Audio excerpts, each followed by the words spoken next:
Llegamos al estudio de la tercera porción del libro del Éxodo, el Sefer Shemot, y es la mitad de la sección llamada Shobabim. Hablamos de la porción de la redención, Paraschá Bo, la Paraschá de Pesaj.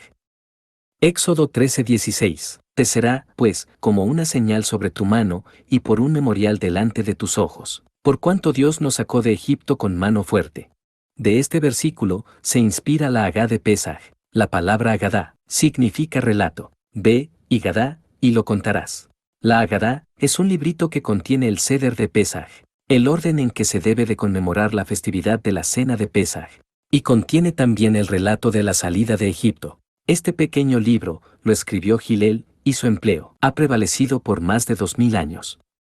Como lo hemos señalado, esta porción se encuentra a la mitad de la sección llamada Shobabim, que significa irresponsables, y esto nos remite a las causas de la esclavitud del pueblo de Dios. El motivo por el cual Dios permite la humillación o desnudez de su pueblo es porque se asimilan, en este caso, a Egipto y dejan los mandamientos. Una persona sin los mandamientos de Dios es una persona humillantemente desnuda. El caso más ilustrativo de esto es el de Adán y Eva, Génesis 3:7. Entonces fueron abiertos los ojos de ambos, y conocieron que estaban desnudos, entonces cosieron hojas de higuera y se hicieron delantales. Mientras la gente permanezca así, sin mandamientos, no son dignos de la redención. Los mandamientos son un acto de amor que convierte a una esclava en una reina. Los mandamientos son una vestidura real, adornada de perlas, que hacen superar la humillación de la desnudez. Los mandamientos son las cláusulas legales de un acta matrimonial que garantiza una relación íntima y duradera. Ezequiel 16:6-8, y yo pasé junto a ti, y te vi sucia en tus sangres. Y cuando estabas en tus sangres te dije, vive, sí, te dije, cuando estabas en tus sangres, vive. Te hice multiplicar como la hierba del campo, y creciste y te hiciste grande, y llegaste a ser muy hermosa, tus pechos se habían formado, y tu pelo había crecido, pero estabas desnuda y descubierta. Y pasé yo otra vez junto a ti, y te miré, y he aquí que tu tiempo era tiempo de amores, y extendí mi manto sobre ti, y cubrí tu desnudez, y te di juramento y entré en pacto contigo, dice Dios el Señor, y fuiste mía. De aquí podemos conectar también con el hecho de que tal como Dios lo prometió, los mismos egipcios dieron a los hebreos oro, plata, joyas y vestidos, Éxodo 12:35-36. E hicieron los hijos de Israel conforme al mandamiento de Moisés, pidiendo de los egipcios alhajas de plata, y de oro, y vestidos. Y Dios le dio gracia al pueblo delante de los egipcios, y les dieron cuanto pedían, así despojaron a los egipcios. Entonces, antes del Éxodo, Dios hizo que los hebreos hallaran gracia ante los ojos de los egipcios. La razón inmediata de esto fue para que los egipcios les ofrecieran fácilmente vasijas de oro y plata a los israelitas, cumpliendo con la promesa de Dios a Abraham de que sus descendientes iban a dejar la esclavitud con gran riqueza. Pero, si esa era la única intención de Dios, hubiera sido suficiente que los egipcios les entregaran su riqueza a los israelitas por miedo. Por eso, debemos buscar otra explicación para el milagro de los hebreos, encontrando gracia ante los ojos de los egipcios, es decir, alguna razón de por qué hacía una diferencia. El hecho de que los egipcios los quisieran y respetaran, o que simplemente les tuvieran miedo. A lo largo de los exilios de Israel, las naciones del mundo los han tratado despectivamente, los han odiado y los han matado. Los hebreos siempre han tenido que fortalecerse, y aquí también nos incluimos nosotros mismos, para no preocuparse por aquellos que se burlan de nosotros, por guardar los mandamientos, como nuestro servicio a Dios. Hay un peligro, sin embargo, de que estas circunstancias sean vistas como que así debería ser, que nosotros veamos la burla a la que estamos sujetos, como un indicador de la perfección de nuestro servicio a Dios. La Torá nos enseña que lo opuesto es verdad. Deuteronomio 4:6, guardadlos, pues, y ponedlos por obra, porque esta es vuestra sabiduría y vuestra inteligencia ante los ojos de los pueblos, los cuales oirán todos estos estatutos, y dirán, ciertamente, pueblo sabio y entendido, nación grande es esta. Es claro que la Torá le da importancia al respeto que nos dan las naciones del mundo. La meta de la creación es que la gloria de Dios llene la tierra, es decir, que todos los seres humanos lo reconozcan. Tal como proclamamos 3 veces al día en el Shema, nuestra percepción de la unicidad de Dios solo será completa cuando Dios que es ahora reconocido solo por Israel, sea el único Dios, reconocido por el mundo entero. Juan 17:3, y esta es la vida eterna, que te conozcan a ti, el único Dios verdadero, y a Jesucristo, a quien has enviado. Zacarías 14:9, y el Señor será rey sobre toda la tierra. En aquel día Dios será uno, y uno su nombre. Este reconocimiento de Dios, por parte de las naciones del mundo, es tan importante que el milagro de la apertura del mar se realizó con el propósito de que los egipcios supieran quién es Dios. Nosotros, la nación de sacerdotes, representamos a Dios en el mundo con nuestro estilo de vida e imbuimos el mundo con el conocimiento de su existencia. Isaías 42:6, yo el Señor te he llamado en justicia, y te sostendré por la mano, te guardaré y te pondré por pacto al pueblo, por luz de las naciones. Esta función podría haber sido alcanzada por el pueblo al asentarse en Israel e inspirar al mundo entero, a través de la conciencia de la milagrosa divina providencia que guía a Israel en su tierra. No fuimos merecedores de esto. Como consecuencia, se hizo necesario esparcir el conocimiento de Dios, al vivir entre las naciones, haciendo que ellos atestiguen nuestros sacrificios en el nombre de Dios. Nuestra supervivencia, como un cordero solitario, en medio de 70 lobos hambrientos, apunta a la existencia de un Creador divino, cuya divina providencia guía y protege a su pueblo.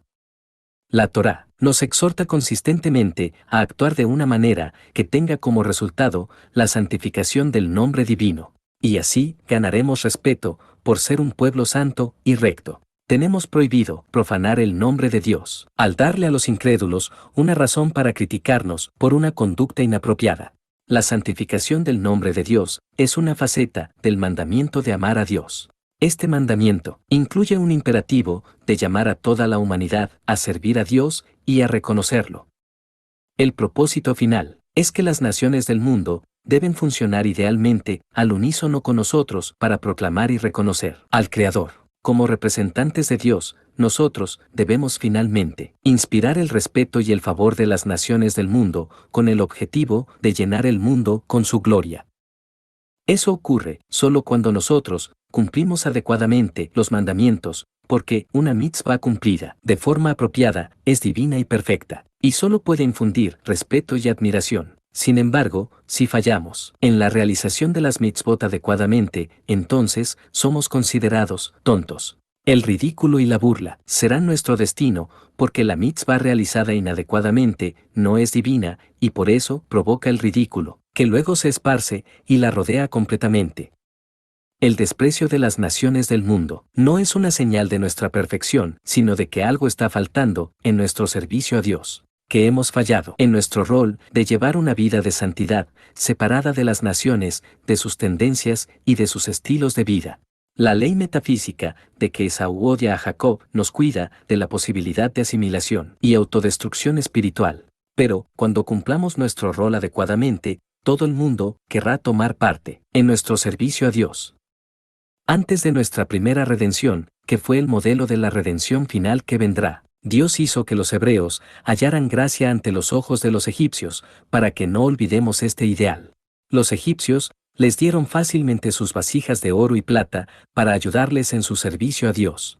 Las vestimentas que les dieron representaban el honor y el privilegio de guardar sus mandamientos, con los cuales Dios quiere vestirnos, porque además así será en la redención final. Apocalipsis 22:14. Bienaventurados los que lavan sus ropas, para tener derecho al árbol de la vida, y para entrar por las puertas en la ciudad. La frase, los que lavan sus ropas, la traducen del griego, klunostes tases tolasautón, lavan sus ropas de él. Sin embargo, cuando vemos la traducción del hebreo al griego, vemos que dice, polontestas en tolasautou, que hacen sus mandamientos de él. Adentrándonos un poco más, en las profundidades de la porción, vemos que el número 10 es un elemento constante en las Sagradas Escrituras. 10 plagas, 10 mandamientos, 10 sefirot, 10 tribus perdidas. 10 es el valor numérico de la letra hebrea, Yud, que es la inicial del nombre divino, el tetragramatón, Yud, Hei, Bab, Hei. También del nombre del Mesías Yeshua, y del nombre del pueblo elegido, y la nación santa, Israel. También son 10 partes del árbol del conocimiento del bien y del mal: raíz, tallo, tronco, ramas, pulgares, pámpanos, hojas, yemas, zarcillos y frutos. En el ser humano, hay 10 cosas que se conectan con este árbol, según sea nuestra forma de actuar, sea con Torá o sin Torá. En la porción anterior, Paraschá era, vimos 7 plagas, y en esta, tenemos las últimas 3, que afectan 3 partes de nuestro ser. Hay un aspecto fundamental que debemos de entender. La luz de Dios es tan impactante, que causa un doble efecto. En unos, sirve para corregir, y en otros, es para destruir.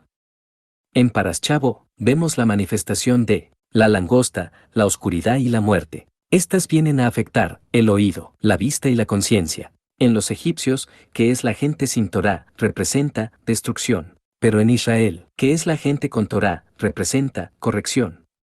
Éxodo 10:1. Dios dijo a Moisés: entra a la presencia de Faraón, porque yo he endurecido su corazón y el corazón de sus siervos, para mostrar entre ellos estas mis señales. Aquí, la palabra siervos, en el original hebreo, es el término ebed, que se refiere a servidumbre, y que es sinónimo de esclavizados. Éxodo 13:3. Y Moisés dijo al pueblo: tened memoria de este día, en el cual habéis salido de Egipto, de la casa de servidumbre. Hebreos 2:15, y librar a todos los que, por el temor de la muerte, estaban durante toda la vida sujetos a servidumbre. Éxodo 22, yo soy el Señor tu Dios, que te saqué de la tierra de Egipto, de casa de servidumbre. Entonces, podemos ver que las 3 últimas plagas golpean a Egipto, pero son señales para Israel, pues impactan a los hebreos. Veamos por qué. La langosta es la 8ª plaga. Su nombre en hebreo es Arba, quiere decir mucho, se escribe con las letras hebreas Aleph, Reish, Bet, Hei, y su valor numérico es de 208. Recordemos que el valor numérico del nombre divino, Yud, Hei, Bab, Hei, es 26. Si multiplicamos 26 por 8, nos da el valor numérico del nombre de la plaga 208. Las langostas vinieron a afectar el sentido del oído, lo que nos lleva a controlar todo lo que escuchamos. Saber a qué prestar atención, pues todo lo que escuchamos produce un efecto en nuestra conciencia. Espiritualmente, el sonido de la langosta representa las palabras de la serpiente, que es el diablo, seduciendo y atormentando. Génesis 3:1-5, pero la serpiente era astuta, más que todos los animales del campo, que el Señor Dios había hecho, la cual dijo a la mujer: con que Dios os ha dicho, no comáis de todo árbol del huerto, y la mujer respondió a la serpiente: del fruto de los árboles del huerto podemos comer, pero del fruto del árbol que está en medio del huerto dijo Dios: no comeréis de él, ni le tocaréis, para que no muráis. Entonces la serpiente dijo a la mujer: no moriréis, sino que sabe Dios, que el día que comáis de él, serán abiertos vuestros ojos, y seréis como Dios, sabiendo el bien y el mal. Mateo 4:1. Entonces Jesús fue llevado por el Espíritu al desierto, para ser tentado por el diablo. Primera de Samuel 16:23. Y cuando el espíritu malo de parte de Dios venía sobre Saúl, David tomaba el arpa y tocaba con su mano, y Saúl tenía alivio y estaba mejor, y el espíritu malo se apartaba de él. Aquí, podemos hacer un experimento interesante, un reto, o lo que hoy en día se le llama challenges. Cuando estás escuchando música con mensajes negativos, o disfrutando de series o películas de violencia y grotescas, y de inmediato tratas de estudiar la Biblia, no vas a entender nada, te va a causar un shock. Tu cerebro va a oír langostas, porque de acuerdo a lo que escuchas, será tu entendimiento. La oscuridad es la 9ª plaga. En hebreo, es Yoshchek, y se escribe con las letras hebreas, Yet, Shin, Kaf. Estas letras también son la raíz de la palabra Koahesh, que significa la fuerza del fuego. Segunda de Pedro 3:7. Pero los cielos y la tierra que existen ahora están reservados por la misma palabra, guardados para el fuego en el día del juicio y de la perdición de los hombres impíos. Isaías 33:14. Los pecadores se asombraron en Sión, espanto sobrecogió a los hipócritas. ¿Quién de nosotros morará con el fuego consumidor? ¿Quién de nosotros habitará con las llamas eternas?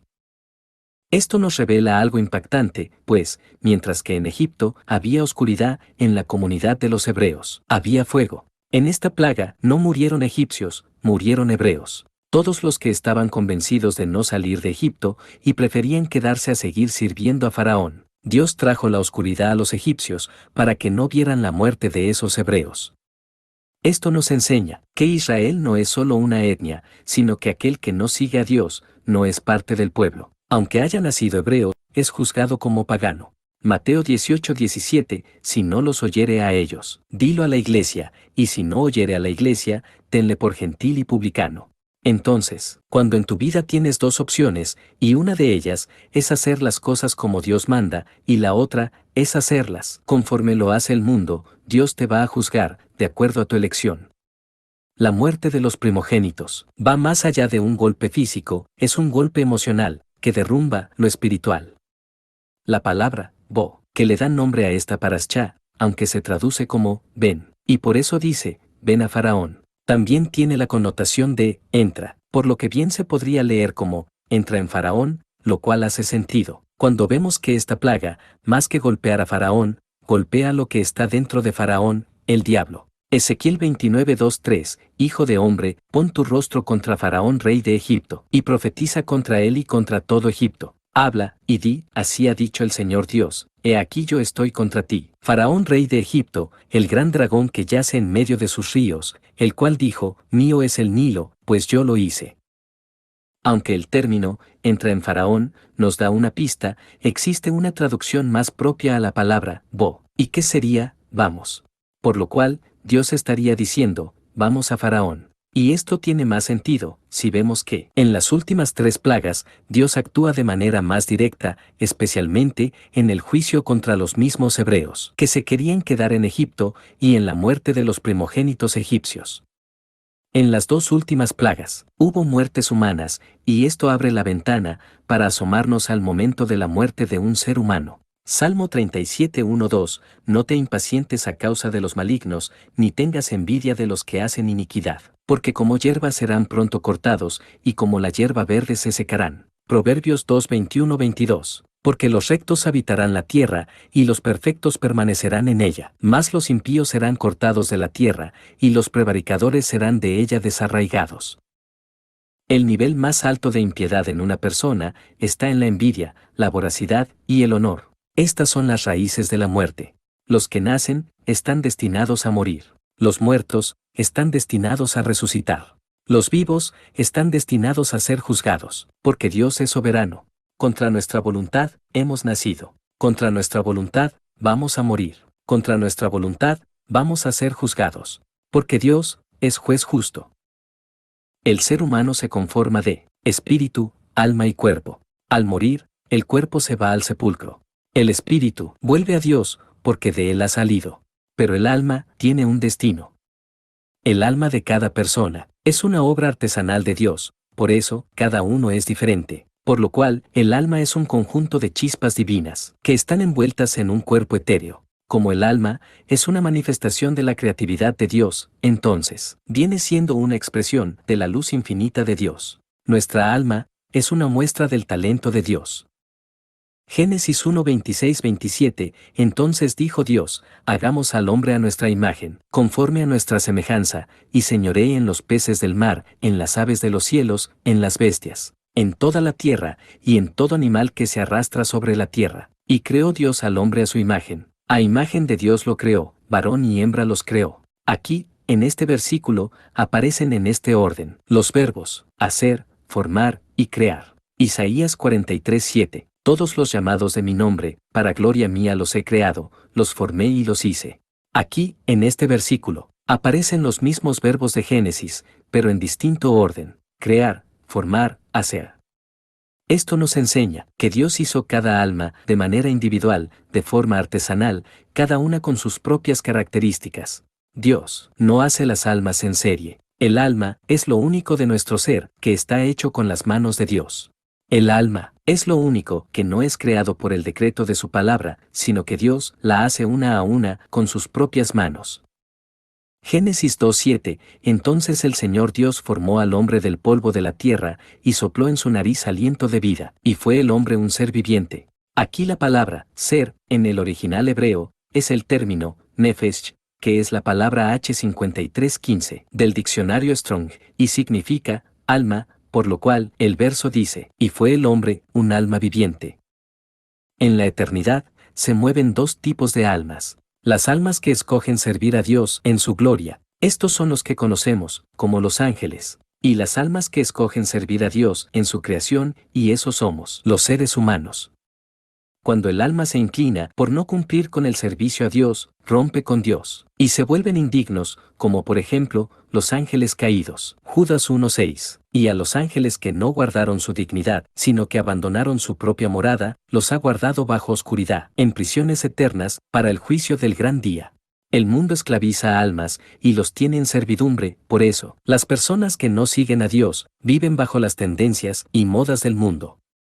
Pero los que deciden conocer y seguir a Dios, su alma es liberada y Dios les da un servicio. Por eso, la orden de Dios al faraón es: Éxodo 9:13, entonces Dios dijo a Moisés, levántate de mañana, y ponte delante de Faraón, y dile, el Señor, el Dios de los hebreos, dice así, deja ir a mi pueblo, para que me sirva. La decisión es sencilla. O quieres ser esclavo del mundo, y ser indigno para Dios, o quieres que tu alma sea liberada, y servir a Dios. De acuerdo a tu decisión, será tu destino, porque así lo muestra Dios en su palabra. Y en su palabra está su presencia,